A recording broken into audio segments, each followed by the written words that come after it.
सभी परीक्षा हेतु भारतीय भूगोल का महत्वपूर्ण टॉपिक मानसून। मानसून का क्रमबद्ध पंच। उसकी क्रियाविधि 4 चरण में होती है। 1. मानसून का आरंभ और उसकी अग्रसरण। नंबर 2. वर्षा लाने वाले यंत्र तथा मानसूनी वर्षा का वितरण। मानसून का विच्छेद, मानसून का निवर्तन। परंपरागत मानसून। 21 मार्च के बाद सूर्य उत्तरायण में उत्तर भारत में गर्मी, मध्य जून तक आते आते गर्मी बढ़ती है। पश्चिमोत्तर भारत तथा पाक में निम्न वायुदाब क्षेत्र बन जाता है। निम्न वायुदाब क्षेत्र इतने शक्तिशाली कि दक्षिण गोलार्ध के व्यापारिक पवनें विषुवत रेखा पार कर इस ओर आकर्षित हो जाती हैं। दक्षिण पश्चिम मानसूनी पवनों के रूप में भारतीय पवन तंत्र का अंग बन जाते हैं। हजारों किलोमीटर की समुद्री यात्रा के कारण इनमें पर्याप्त नमी जिनसे काले काले बादल उड़ने लगते हैं, उमस का वातावरण बन जाता है। भारी वर्षा। इस प्रकार मानसून का आकस्मिक प्रारंभ, जिसे मानसून विस्फोट कहते हैं। भारत में प्रायद्वीपीय आकार के कारण ये 2 भागों में बंगाल की खाड़ी, अरब सागर में बंट जाता है। पर्वतों का वितरण वर्षा का मुख्य निर्धारण करता है। पर्वतीय ढालों के पवन अभिमुख क्षेत्रों में भारी वर्षा, पवन विमुख क्षेत्र में कम वर्षा होने से वृश्चिक छाया प्रदेश। फ्लोन की प्रति विश्वतीय पछुआ पवन सिद्धांत। उत्तर प्रदेश व्यापारिक और उत्तर पूर्व व्यापारिक तथा दक्षिण पूर्व व्यापारिक पवनों के संपूर्ण संपर्क क्षेत्र ITCZ अंतर उष्णकटिबंधीय अभिसरण क्षेत्र में प्रति विश्वतीय पछुआ पवनें चलती हैं। जब सूर्य के उत्तरायण की स्थिति में ITCZ की उत्तरी सिरा भारतीय भूभाग की ओर खिसक जाती है तो अधिकतम खिसकाव 30 डिग्री नॉर्थ, तो यही पवनें दक्षिण पश्चिम मानसून के रूप में भारत में वर्षा करती हैं। कोटेश्वर की जेट स्ट्रीम सिद्धांत। ITCZ की उत्तरी खिसकाव से हिमालय के दक्षिण भाग में सक्रिय उपोष्ण पछुआ जेट स्ट्रीम का भी उत्तर की ओर खिसकाव होता है।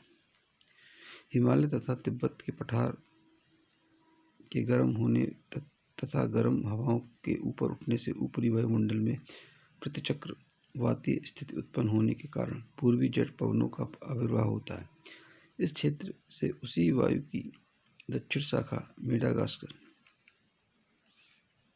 के पास मस्करनी उच्च दाब क्षेत्र में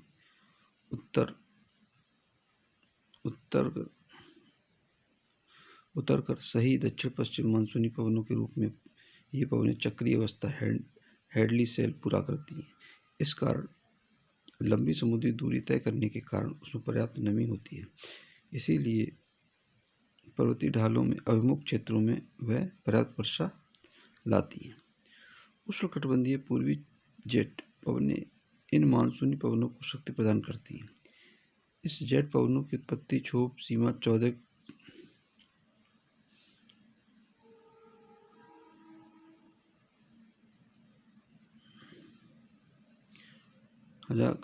हजारों किलोमीटर की उत्तर पर उस समय होती हैं जब ऊपरी वायु मंडल 100 से 150 MB इसका क्षेत्र विस्तार 8 डिग्री से 35 डिग्री उत्तरी अक्षांश ये सिर्फ गर्मियों में उत्पन्न होते हैं।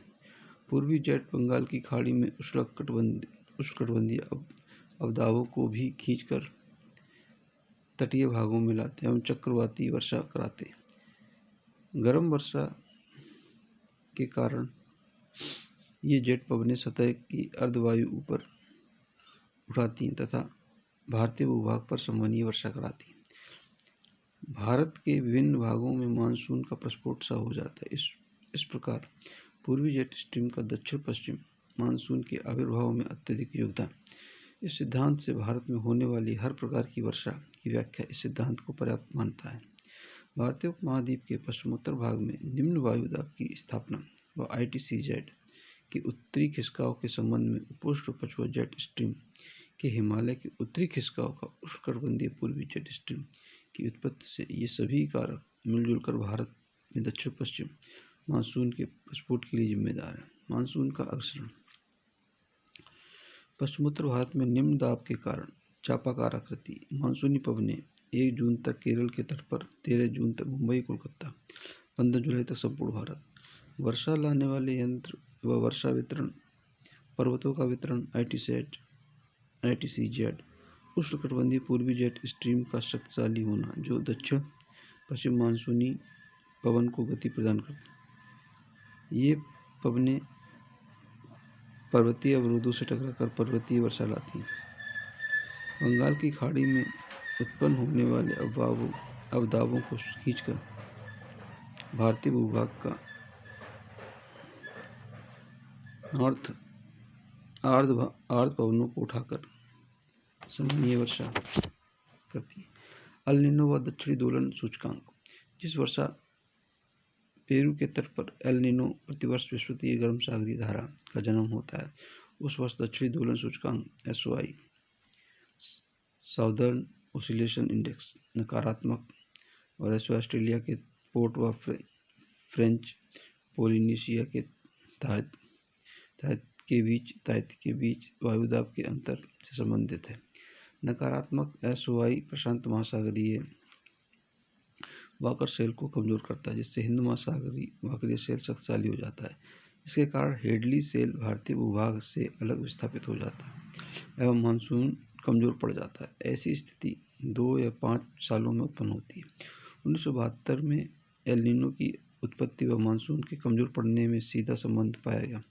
ऐसे भी वर्षा रहे जब एल नीनो आने के बावजूद खराब नहीं रहा। बसंत गोबरीकर ने मानसून की भविष्यवाणी 16 सूचकांकों का एक मंडल तैयार किया। तापमान 6, वायुदाब के 5, वायुतंत्र 3 और हिमाच्छादन 2। एल नीनो तापमान का एक दक्षिणी दोलन सूचकांक, वायुदाब का एक महत्वपूर्ण सूचक है, यद्यपि ये मानसून का पर्याप्त प्रभाव डालते हैं। अन्य सूचकों का भी मानसून की उत्पत्ति में प्रभाविकता पर असर पड़ता है। एल नीनो के प्रभाव के बावजूद अभी मानसून की भविष्यवाणी हेतु अनेक शोधों की आवश्यकता है। प्रगति जोरों पर चलती रहती है। मानसून का विच्छेद। मानकाल में वर्षा के आर्द्र और शुष्क दौर आते रहते हैं। लंबे शुष्क दौर को मानसून विक्षोभ कहा जाता है या विच्छेद कहा जाता है। यह वह स्थिति है जब 1 या 2 कई सप्ताह तक वर्षा न हो। इसके निम्न कारण। ITCZ की स्थिति। उष्णकटिबंधीय अवदाबों की आवृत्ति में कमी, जब भाप भरी हवाओं की दिशा पश्चिम घाट के समानांतर, तापमान का प्रतिलोपन। मानसून का प्रतिवर्तन। इसका संबंध सूर्य के दक्षिणांश से है, जिस कारण निम्न दशाएं बनती हैं। शीतकाल में पश्चिमोत्तर भारत में उच्च दाब का विकास, ITCZ का दक्षिण की ओर स्थानांतरण, उपोष्ण पछुआ जेट स्ट्रीम का पुनः अपने स्थान पर लौटना, उत्तर पूर्व व्यापारिक पवनों का एक अक्षांश पर कायम रहना। मानसून का निवर्तन की चापाकारी आकृति। निवर्तित मानसून बंगाल की खाड़ी से जल वाष्प ग्रहण कर पूर्वी तटीय भागों में वर्षा कराती है। अक्टूबर-नवंबर में उत्तरी सरकार क्षेत्र में, जबकि नवंबर-दिसंबर में तमिलनाडु तट, कोरोमंडल तट पर वर्षा होती है। मानसून की संपूर्ण क्रियाविधि जटिल, इस पर शोध जारी रहता है। बाढ़ व सूखाग्रस्त। बाढ़। जब नदियां या जलधाराएं तटबंधों को पार कर अपने जल को आसपास के क्षेत्रों में फैला दें तो बाढ़। मुख्य कारण। नदियों के जल ग्रहण संग्रहण क्षेत्र में भारी वर्षा का होना, चक्रवाती तूफान और बादल फटना भी। जैसलमेर में 9 सेंटीमीटर, मासिनराम में 1140 सेंटीमीटर। निश्चित व अनिश्चित वर्षा क्षेत्रों में विचलनशीलता अधिक सूखा क्षेत्रों में आते हैं। सूखा। यह एक असामान्य और लंबा शुष्क मौसम है जो किसी क्षेत्र विशेष में स्पष्ट जलीय असंतुलन पैदा करता है।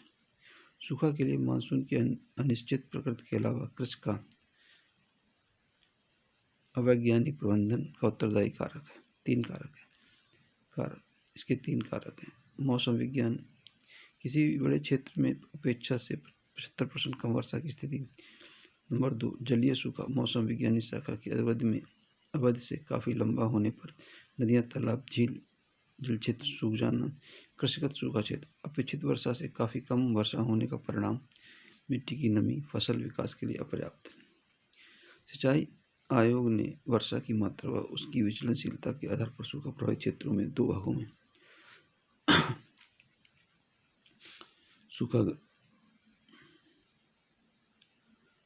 सूखाग्रस्त। सूखा जहाँ वर्षा 50 सेंटीमीटर से कम, वर्षा की विचलनशीलता 25% से अधिक। इन क्षेत्रों में पश्चिम राजस्थान, सौराष्ट्र, कच्छ। मरुस्थलीकरण रोकने, पारिस्थितिक संतुलन बनाए रखने, जल व मृदा का प्रबंध आदि के लिए मरुभूमि विकास कार्यक्रम चलाए जाते हैं। सूखा। मानसून की प्रकृति ही जिम्मेदार होती है। नदी बेसिनों में अधिक अवसादीकरण, नदियों का मार्ग बदलना, मानवीय बसाव के कारण नदियों के जल चैनलों का संकरा होना, पहाड़ी ढालों का ध्यान न रखा जाना बाढ़ के लिए उत्तरदायी। भारत सरकार के जल संसाधन विभाग के अनुसार बाढ़ के द्वारा होने वाली हानि का 60% नदियों के आने वाले बाढ़ से एवं 40% अधिक वर्षा से, चक्रवातों से। राष्ट्रीय बाढ़ आयोग ने देश के कई मिलियन हेक्टेयर क्षेत्र को बाढ़ग्रस्त बताया है। बाढ़ संरक्षण उपायों के बावजूद वर्ष 77 या मिलियन क्षेत्र या से अधिक बाढ़ से प्रभावित, जिसमें कुल बोए गए क्षेत्र का 3.5%। जब बाढ़ अपनी चरम सीमा पर होती है तो अधिकतम वर्षा होती है, काफ़ी हेक्टेयर तक प्रभावित करती है। INCID, Indian national committee on irrigation drainage. देश में 11 राज्यों अब से ज़्यादा हो गए हुए एवं केंद्र शासित राज्यों में पूर्वानुमान सिस्टम स्थापित किए जा चुके हैं। इनसेट एंड IRS उपग्रह प्राणियों से बाढ़ भविष्यवाणी की बेहतर किया जाता है। भारत की मिट्टी।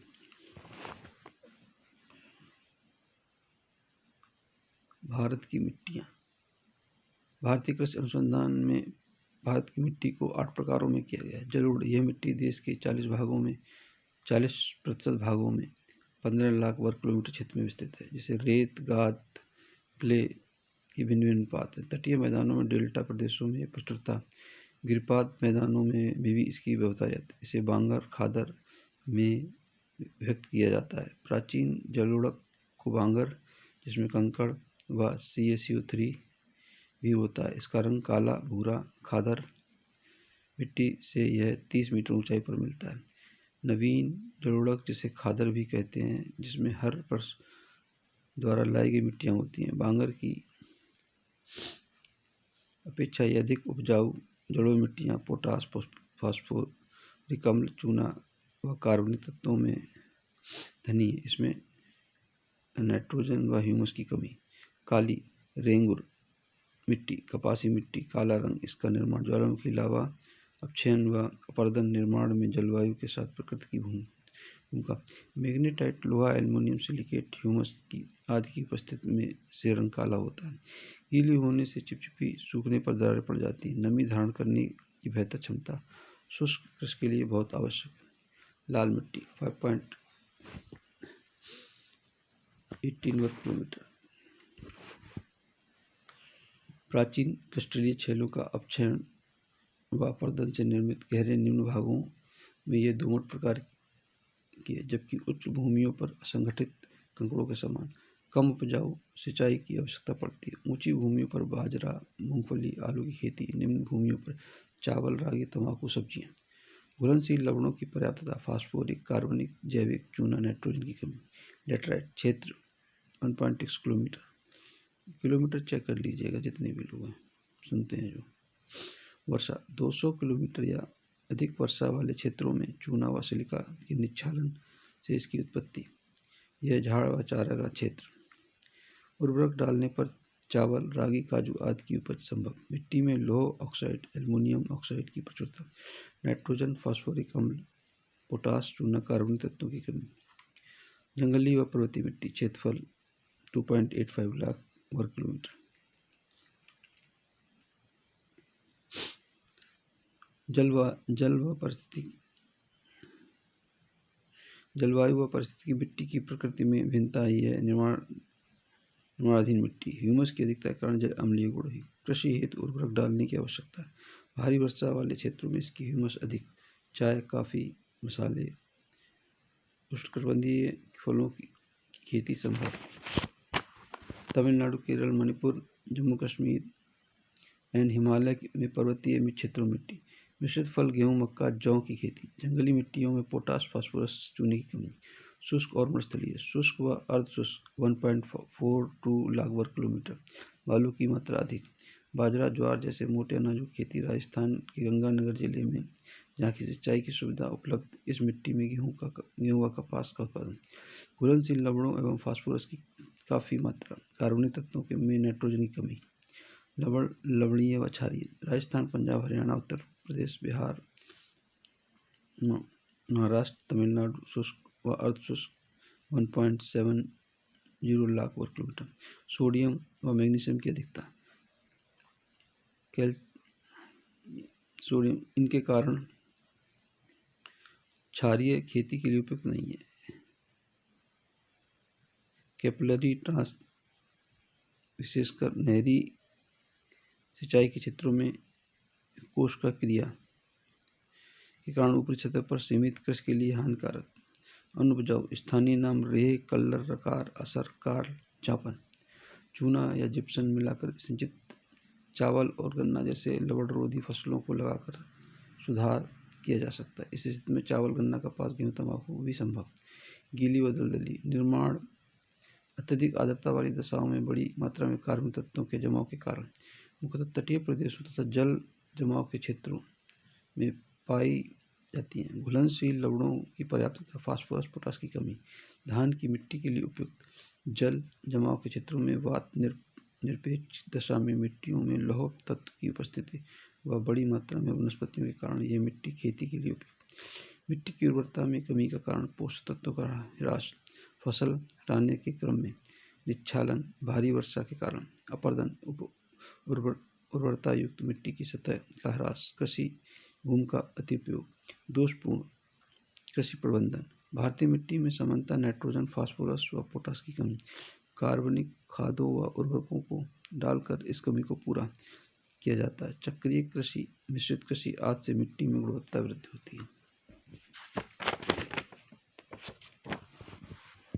परिणाम, मृदा अपरदन, नदियों में बाढ़ आना, उपमृदा जल स्तर का नीचे जाना, उर्वरता में कमी, जलधाराओं व गाद जैसा जमा होना, निर्मित बांधों में घटती आयु। संरक्षण के उपाय, परती जमीन पर वनस्पति आवरण, पर्वतीय ढलानों पर पेड़ लगाया जाना, रेखीय जुताई, पट्टीदार कृषि, पर्वतीय ढलानों पर सीढ़ीदार खेती, तेज ढलानों पर अवरोधी बांध का निर्माण, पेड़ों को लगाकर वायुरोधकों का निर्माण, चारागाहों के अत्यधिक दोहन पर रोक लगाना, समय समय पर भूमि को परती छोड़ना ताकि मृदा की उर्वरता बनी रहे। देश में मृदा अपरदन और उसके दुष्परिणामों पर नियंत्रण के 1953 में केंद्रीय मृदा संरक्षण बोर्ड का गठन किया, जिसका कार्य राष्ट्रीय स्तर पर मृदा संरक्षण के कार्यक्रमों का संचालन। कार्यक्रम के अंतर्गत परिरेखीय बांधों का निर्माण, वन रोपण, घास के मैदानों का विकास व अन्य जैव वैज्ञानिक कार्यशील होना। मृदा की समस्याओं व अनुसंधान तथा प्रदर्शन के लिए 8 क्षेत्रीय केंद्रों का गठन। मरुस्थल की समस्या के अध्ययन के लिए जोधपुर, कजरी। ये जो टॉपिक है, इस टॉपिक में आप थोड़ा सा चेक कर सकते हैं। हमारी तरफ से तो इसमें ज़्यादा गलतियाँ नहीं होंगी, इक्का दुक्का हो सकती हैं, आप लोग चेक कर लीजिएगा। धन्यवाद।